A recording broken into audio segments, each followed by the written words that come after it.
Hello friends, welcome to our channel Aarambh classes.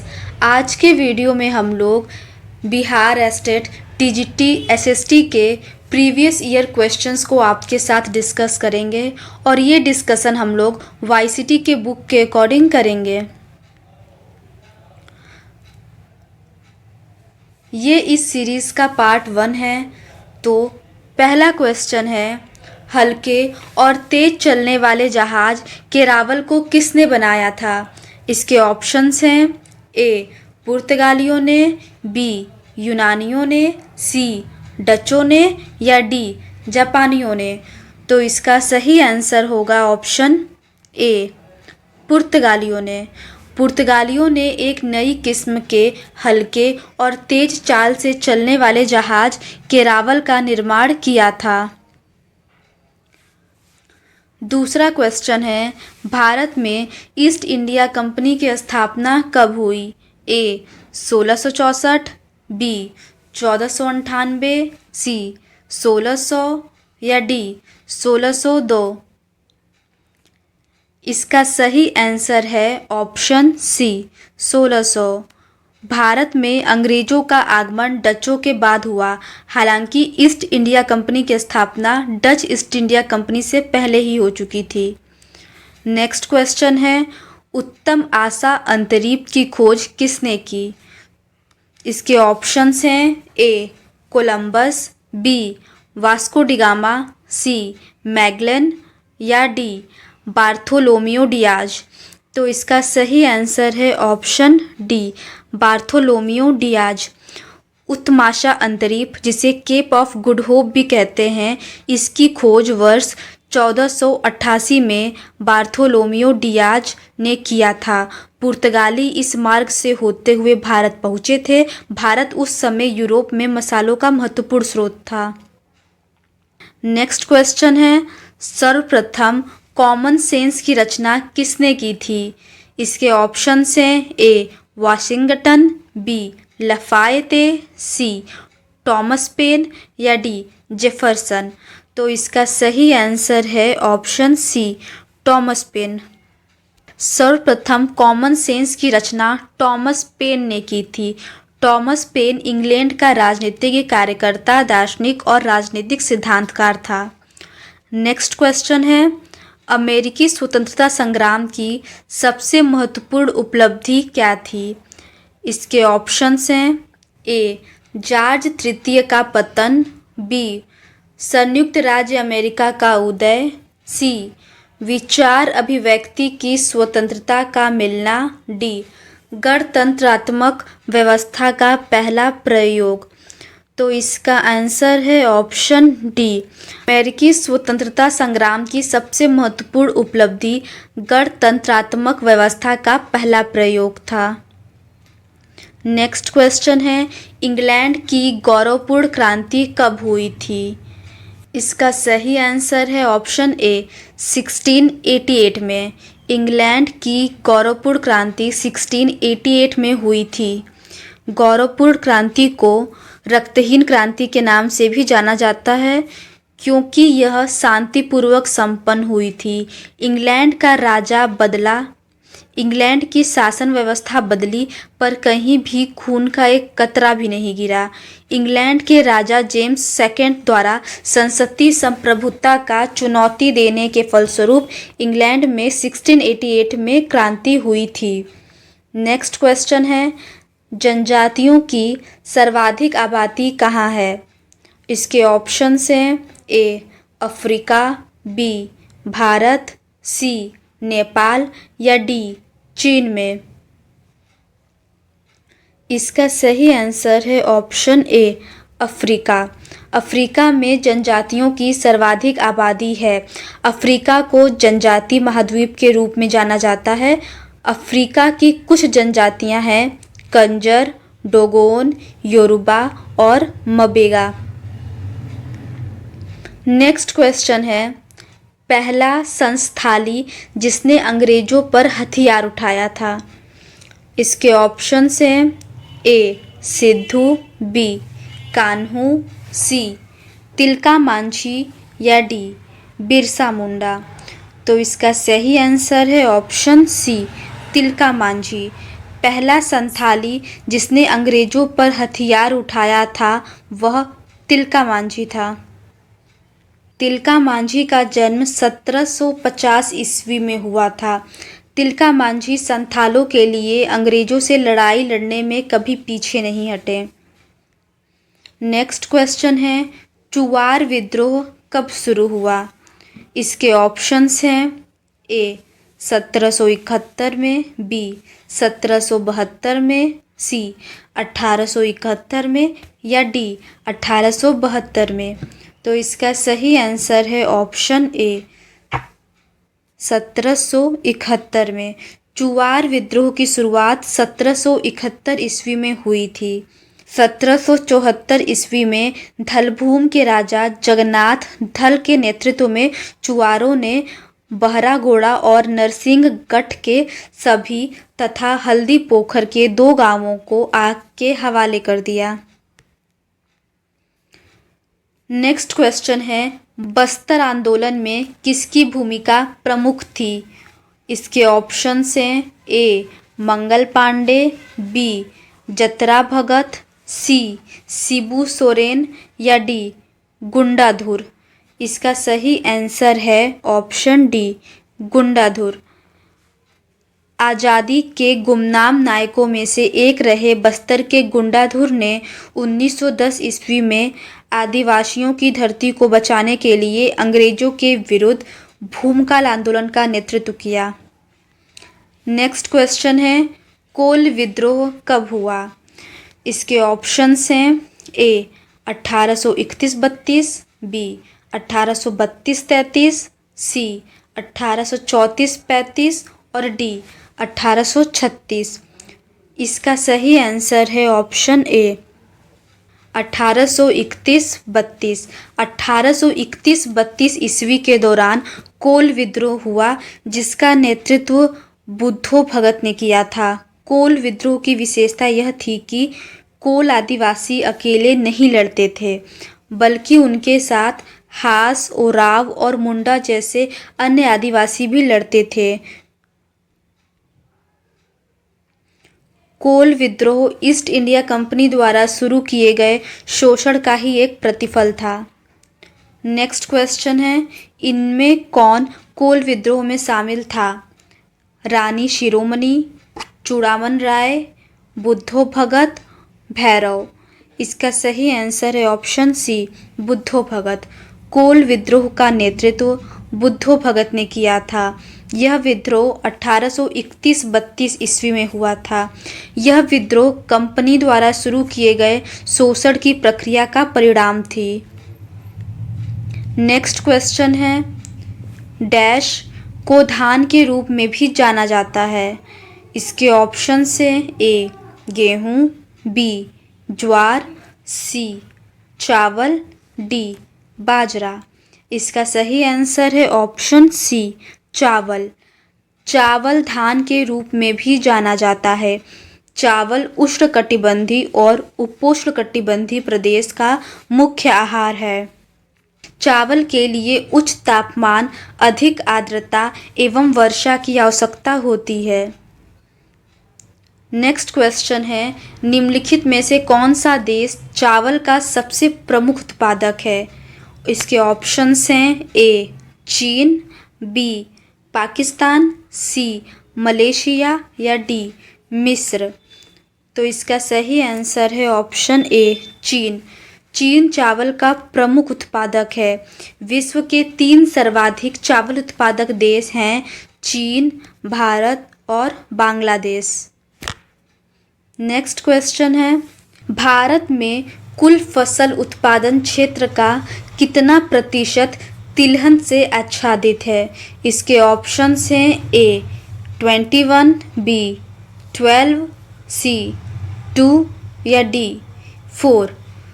इसका सही answer in चारों ऑप्शंस में से कोई भी नहीं है क्योंकि भारत में कुल फसल उत्पादन का 22.34% क्षेत्र तिलहन के अंतर्गत आता है। भारत में तिलहन का सर्वाधिक उत्पादन राजस्थान, मध्य प्रदेश एवं गुजरात में किया जाता है।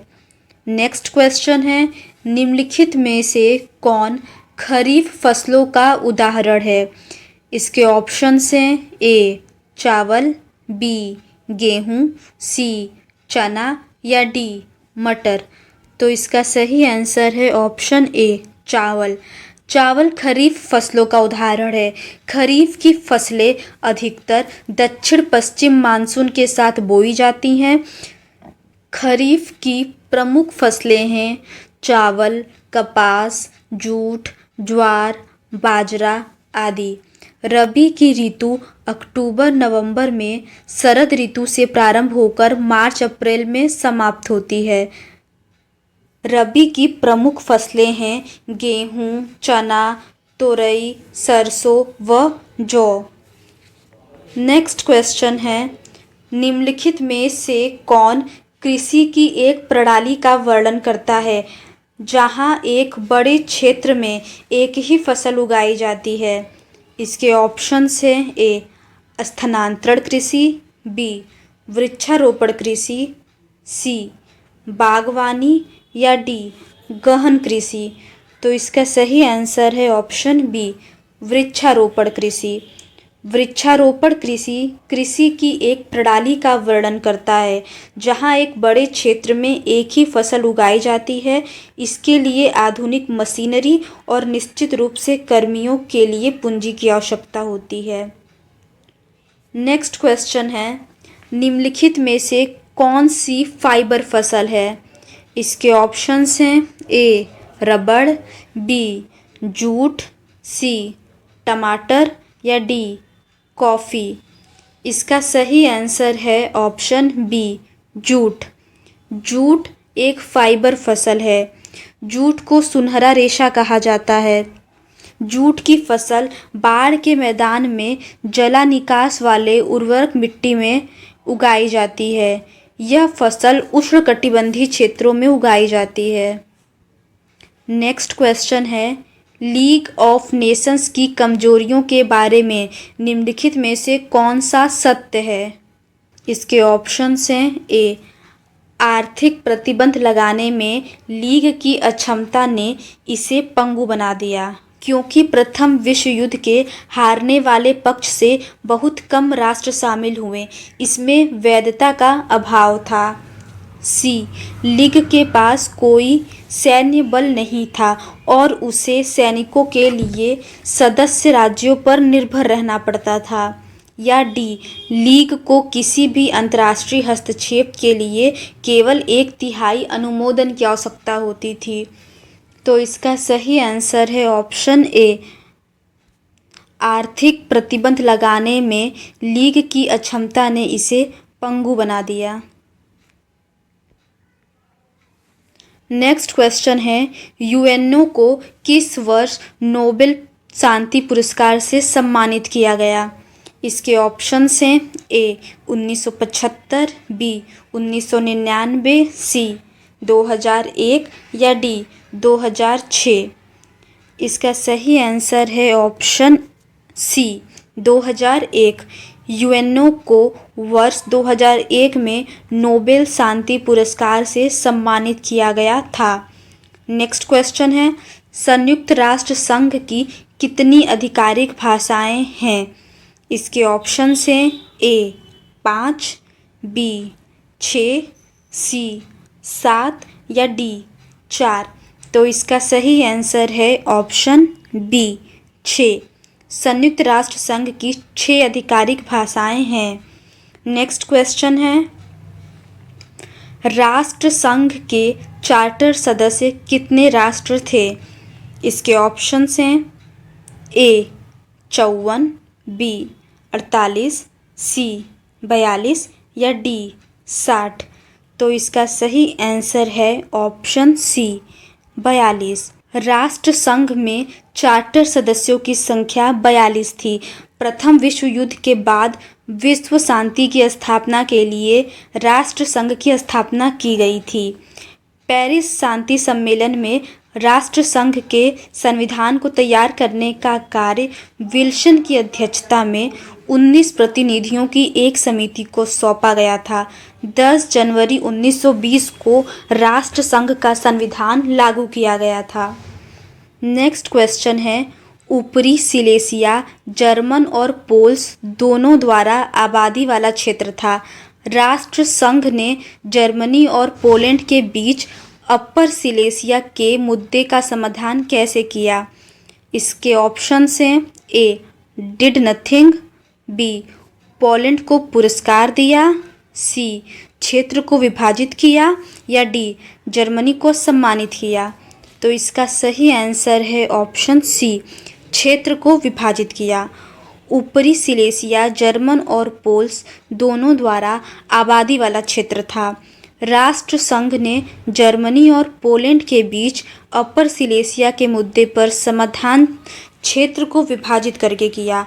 राष्ट्रसंघ ने अपने 20 वर्ष के कार्यकाल में जो कार्य किए वे ऐतिहासिक महत्व के थे। नेक्स्ट क्वेश्चन है, रॉलेट कानून किस वर्ष पारित किया गया था? इसके ऑप्शंस हैं, ए 1909, बी 1911, सी 1914, या डी 1919। तो इसका सही आंसर है ऑप्शन डी 1919। रॉलेट कानून 1919 ईस्वी में पारित किया गया था। भारत में क्रांतिकारियों के प्रभाव को समाप्त करने के लिए ब्रिटिश सरकार ने 1917 ईस्वी में सर सिडनी रॉलेट की अध्यक्षता में एक कमेटी नियुक्त की। यह कमेटी यह जांच करने के लिए नियुक्त की गई थी कि भारत में किस स्तर तक क्रांतिकारी आंदोलन संबंधी षड्यंत्र फैले हुए हैं। नेक्स्ट क्वेश्चन है, जलियांवाला बाग हत्याकांड की जांच के लिए सरकार ने किस समिति का गठन किया था? इसके ऑप्शंस हैं, हंटर समिति, मॉन्टेग्यू समिति, डायर समिति, या चेम्सफोर्ड समिति। इसका सही आंसर है ऑप्शन ए, हंटर समिति। जलियांवाला बाग हत्याकांड की जांच के लिए सरकार ने हंटर समिति का गठन किया था। इसका गठन अक्टूबर 1919 ईस्वी में लॉर्ड हंटर की अध्यक्षता में की गई और इस समिति में 8 सदस्य थे, जिसमें 5 अंग्रेज और 3 भारतीय थे। इस कमेटी ने मार्च 1920 ईस्वी में अपनी रिपोर्ट प्रस्तुत की। कांग्रेस ने भी इसकी जांच के लिए मदन मोहन मालवीय की अध्यक्षता में एक समिति गठित की थी। नेक्स्ट क्वेश्चन है, all India trade union Congress का गठन कब और किसकी अध्यक्षता में किया था? इसका सही आंसर है ऑप्शन ए, 31 अक्टूबर 1920 में लाला लाजपत राय की अध्यक्षता में। All India trade union Congress का गठन 31 अक्टूबर 1920 ईस्वी में लाला लाजपत राय की अध्यक्षता में किया गया था। इसके पहले अध्यक्ष लाला लाजपत राय और पहले महासचिव चमन लाल थे। एटक के गठन के बाद ट्रेड आंदोलन में काफ़ी तेजी आई और आगे चलकर एटक राष्ट्रीय आंदोलन का एक घटक बन गया तथा कांग्रेस के कई बड़े नेता इससे संबंधित रहे थे। नेक्स्ट क्वेश्चन है, औद्योगिक क्रांति का अर्थ क्या है? इसके ऑप्शंस हैं, ए राजसत्ता में परिवर्तन, बी सामाजिक व्यवस्था में परिवर्तन, सी उत्पादन प्रणाली में परिवर्तन, या डी वितरण प्रणाली में परिवर्तन। इसका सही आंसर है ऑप्शन सी, उत्पादन प्रणाली में परिवर्तन। औद्योगिक क्रांति का अर्थ उत्पादन प्रणाली में परिवर्तन है। 18वीं शताब्दी के उत्तरार्ध और 19वीं शताब्दी के पूर्वार्ध में कुछ यूरोपीय देशों के औद्योगिक उत्पादन प्रणाली में परिवर्तन आया। औद्योगिक क्रांति का प्रारंभ तो ब्रिटेन से हुआ था, किंतु यह शीघ्र ही पूरे यूरोप में फैल गया। विकसित प्रौद्योगिकी का प्रयोग इस औद्योगिक क्रांति का आधार रहा है। नेक्स्ट क्वेश्चन है, चार्ल्स डिकेंस द्वारा रचित उपन्यास डॉम्बी एंड सन कब प्रकाशित हुआ? इसके ऑप्शन हैं ए 1748 में, बी 1848 में, सी 1850 में या डी 1856 में। इसका सही आंसर है ऑप्शन बी 1848 में। चार्ल्स डिकेंस द्वारा रचित उपन्यास डॉम्बी एंड सन अप्रैल 1848 में प्रकाशित हुआ। यह उपन्यास एक शिपिंग फर्म के मालिक के भाग्य का वर्णन करता है। नेक्स्ट क्वेश्चन है, पटना का पुराना नाम क्या था? इसके ऑप्शंस हैं ए पाटलिपुत्र, बी कुसुमपुर, सी अजीमाबाद या डी उपयुक्त तीनों। इसका सही आंसर है ऑप्शन डी उपयुक्त तीनों। पटना का पुराना नाम पाटलिपुत्र, कुसुमपुर तथा अजीमाबाद था। पाटलिपुत्र की स्थापना हर्यक वंशीय शासक उदय ने किया था। आगे चलकर यह मौर्य साम्राज्य की राजधानी बनी तथा काफ़ी समय तक यह राजधानी के रूप में प्रतिष्ठित रही। 7वीं शताब्दी में जब कन्नौज का उदय हुआ तब जाकर पाटलिपुत्र की महत्ता में कमी आने लगी। नेक्स्ट क्वेश्चन है, भारत में पहली बार कब और कहाँ धुआं निरोधक कानून पारित किया गया था? इसके ऑप्शंस हैं ए 1863 मुंबई, बी 1863 कोलकाता, सी 1868 दिल्ली या डी 1868 पटना। तो इसका सही आंसर है ऑप्शन बी 1863 कोलकाता। भारत में पहली बार 1863 कोलकाता में धुआं निरोधक कानून पारित किया गया था। कोलकाता धुआं निरोधक कानून पारित करने वाला विश्व का पहला शहर बन गया था। नेक्स्ट क्वेश्चन है, प्रथम विश्व युद्ध की समाप्ति के बाद किसके द्वारा यूरोप की अर्थव्यवस्था को पुनर्जीवित करने का प्रयास किया गया? इसके ऑप्शन हैं ए रूस, बी फ्रांस, सी अमेरिका या डी जर्मनी। तो इसका सही आंसर है ऑप्शन सी अमेरिका। प्रथम विश्व युद्ध की समाप्ति के बाद अमेरिका द्वारा यूरोप की अर्थव्यवस्था को पुनर्जीवित करने का प्रयास किया गया। प्रथम विश्व युद्ध के बाद पूरा यूरोप आर्थिक रूप से टूट चुका था तथा महंगाई एवं बेरोजगारी यहाँ चरम पे थी। नेक्स्ट क्वेश्चन है, सार्क का मुख्यालय कहाँ स्थित है? इसके ऑप्शंस हैं ए ढाका, बी काठमांडू, सी नई दिल्ली या डी इस्लामाबाद। इसका सही आंसर है ऑप्शन बी काठमांडू।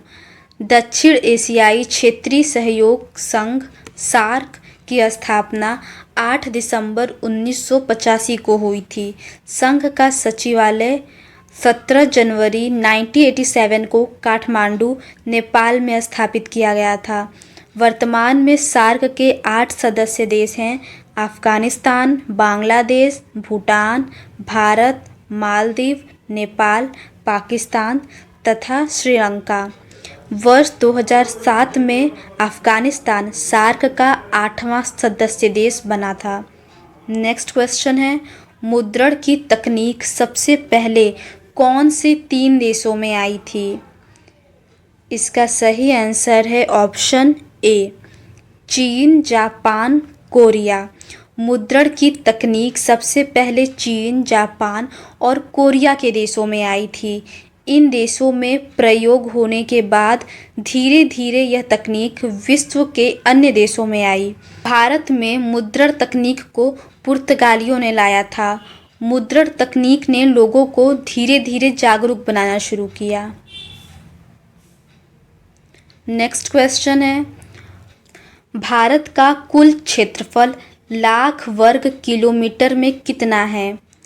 इसके ऑप्शंस हैं ए 32.8, बी 30.8, सी 34.8 या डी 31.8? तो इसका सही आंसर है ऑप्शन ए 32.8। भारत का क्षेत्रफल 32.8 लाख वर्ग किलोमीटर है। भारत का क्षेत्रफल विश्व की कुल भौगोलिक क्षेत्रफल का 2.4% है। भारत क्षेत्रफल की दृष्टि से विश्व का 7वां बड़ा देश है। नेक्स्ट क्वेश्चन है, मैकमोहन रेखा भारत को किस देश से अलग करती है? इसके ऑप्शंस हैं ए पाकिस्तान, बी अफ़गानिस्तान, सी चीन या डी बांग्लादेश। इसका सही आंसर है ऑप्शन सी चीन। मैकमोहन रेखा भारत को चीन से अलग करती है। रेडक्लिफ रेखा भारत और पाकिस्तान के बीच सीमा निर्धारित करती है। नेक्स्ट क्वेश्चन है, धुआंधार जलप्रपात किस नदी पर स्थित है? इसके ऑप्शंस हैं ए नर्मदा, बी तापी, सी महानदी या डी गोदावरी। इसका सही आंसर है ऑप्शन ए नर्मदा। धुआंधार जलप्रपात नर्मदा नदी पर स्थित है। नर्मदा नदी अमरकंटक पठार के पश्चिमी पार्श्व से लगभग 1057 मीटर की ऊंचाई से निकलती है। दक्षिण में सतपुड़ा और उत्तर में विंध्याचल के मध्य यह भ्रंश घाटी में बहती है। नेक्स्ट क्वेश्चन है, निम्नलिखित में से किस नदी का उद्गम अमरकंटक नहीं है? इसके ऑप्शंस हैं ए नर्मदा, बी तापी, सी सोन या डी जोहिला। इसका सही आंसर है ऑप्शन बी तापी।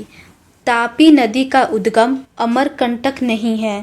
तापी नदी मध्य प्रदेश के बैतूल जिले के मुल्ताई से निकलती है। यह 724 किलोमीटर लंबी है।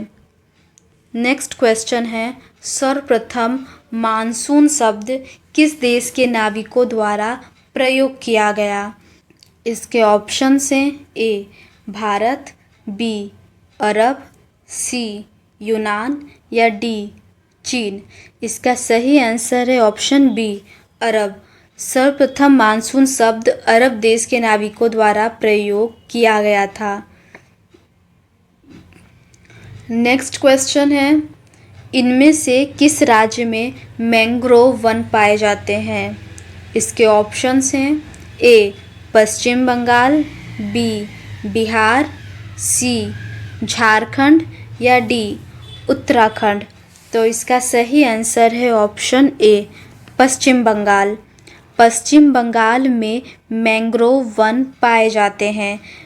मैंग्रोव वन तटवर्ती क्षेत्रों में जहां ज्वार भाटा आते हैं की सबसे महत्वपूर्ण वनस्पति है। गंगा, ब्रह्मपुत्र, महानदी, गोदावरी, कृष्णा तथा कावेरी नदियों के डेल्टा भाग में यह वनस्पति मिलती है। नेक्स्ट क्वेश्चन है, इनमें से कौन सा वृक्ष पर्वतीय वन में पाया जाता है? इसके ऑप्शंस हैं ए चेस्टनट, बी अर्जुन, सी चंदन या डी शीशम। इसका सही आंसर है ऑप्शन ए चेस्टनट। चेस्टनट के वृक्ष पर्वतीय वन में पाए जाते हैं। पर्वतीय क्षेत्रों में 1000 मीटर से 2000 मीटर तक की ऊंचाई वाले क्षेत्रों में आर्द्र शीतोष्णकटिबंधीय वन पाए जाते हैं। इसमें चौड़ी पत्ती वाले ओक तथा चेस्टनट जैसे वृक्षों की प्रधानता होती है।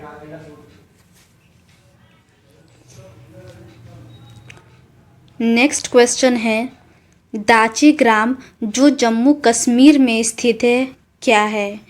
इसके ऑप्शंस हैं ए वन्यजीव अभयारण्य, बी राष्ट्रीय उद्यान, सी पक्षी अभयारण्य या डी आरक्षित वन क्षेत्र।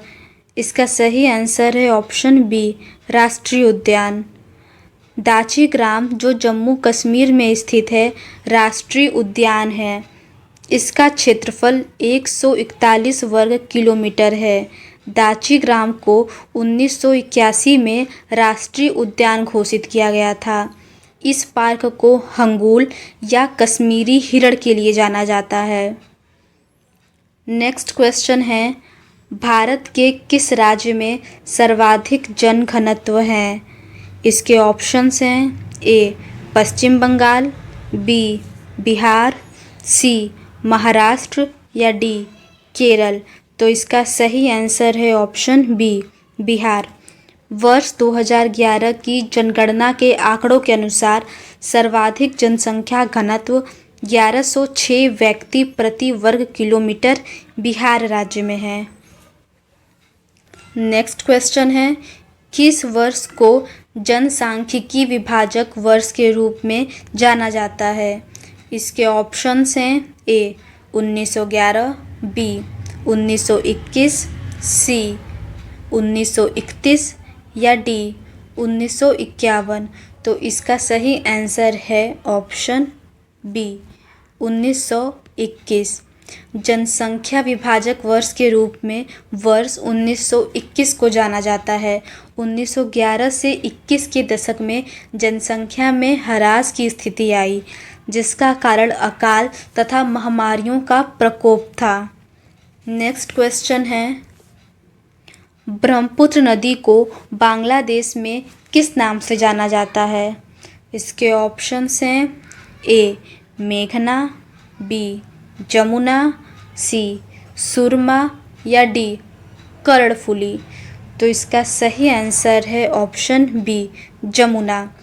ब्रह्मपुत्र नदी को बांग्लादेश में जमुना के नाम से जाना जाता है। ब्रह्मपुत्र नदी तिब्बत की मानसरोवर झील के पूर्व से निकलती है। तिब्बत में इसे सांगपो के नाम से जाना जाता है। दिहांग, दिबांग, लोहित, केनुला इसकी प्रमुख सहायक नदियां हैं। नेक्स्ट क्वेश्चन है, भूटान के क्षेत्रफल का कितना प्रतिशत वन आच्छादित है? इसके ऑप्शंस हैं 20%, 50%, 70% या 90%। तो इसका सही आंसर है ऑप्शन सी 70%। भूटान के क्षेत्रफल का लगभग 70% वन आच्छादित है। भूटान लैंड ऑफ थंडरबोल्ट उपनाम से प्रसिद्ध है। भूटान की राजधानी थिम्पू है। नेक्स्ट क्वेश्चन है, माउंट एवरेस्ट की ऊंचाई कितनी है?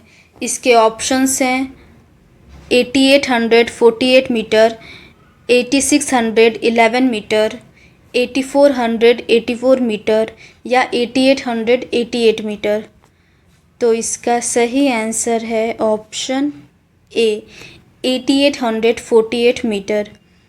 नेक्स्ट क्वेश्चन है, भूटान की अर्थव्यवस्था किस पर आधारित है? इसके ऑप्शंस हैं उद्योग पर, कृषि पर, पर्यटन पर, इनमें से कोई नहीं। तो इसका सही आंसर है ऑप्शन सी पर्यटन पर। भूटान की अर्थव्यवस्था पर्यटन पर आधारित है।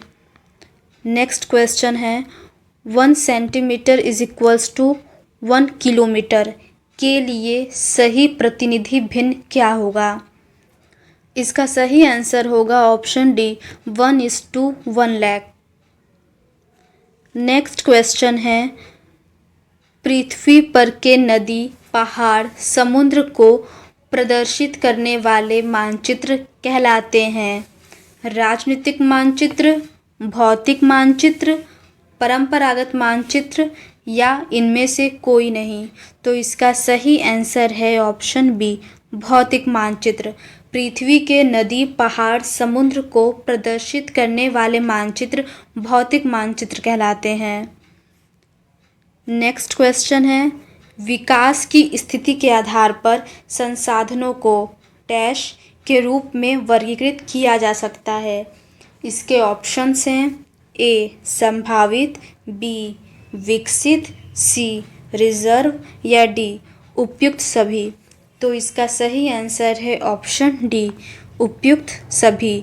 विकास की स्थिति के आधार पर संसाधनों को संभावी संसाधन, विकसित संसाधन और रिजर्व के रूप में वर्गीकृत किया जा सकता है। तो आज के इस वीडियो में बस इतना ही। बाकी बचे 50 क्वेश्चंस का डिस्कशन हम लोग इस सीरीज़ के नेक्स्ट पार्ट में करेंगे। और अगर आपको ये सीरीज़ पसंद आता है तो please do subscribe to our channel and like this video. Thank you.